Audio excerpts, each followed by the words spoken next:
নমস্কার বন্ধুরা, আমি তোমাদের বাংলা পাঠ করুন। আশা করি সবাই ভালো আছো। আজকের আলোচনা বিষয় রাঙামাটি বিধানসভা। এই বিধানসভায় বিগত ভোটে মদন মিত্র বিপুল ভোট পেয়ে বিজয়ী লাভ করেন। এই বিধানসভা থেকে মদন মিত্র দুবার ও মানস মুখার্জি তিনবার জয়লাভ করেন।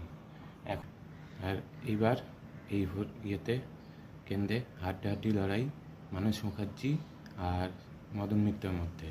সিপিএমের মানস মুখার্জি খুবই হেভিওয়েট প্রার্থী, আর এখন তৃণমূলের মদন মিত্রও একজন খুবই হেভিওয়েট প্রার্থী। এই দুইজনের প্রভাব পার্টিতে চিরকালই খুব বেশি, কিন্তু সেই দিক থেকে দেখতে গেলে মানস মুখার্জি অনেক অভিজ্ঞ এবং প্রতিভাসম্পন্ন মানুষ। মদন মিত্রর জনপ্রতিনিধি খুবই ভালো এবং জনগণের কাছে পৌঁছাতে পারে খুবই তাড়াতাড়ি।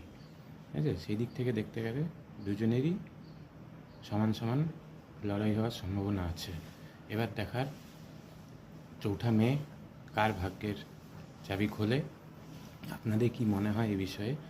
আপনাদের ব্যক্তিগত মতামত অবশ্যই কমেন্ট করে জানাবেন। ধন্যবাদ।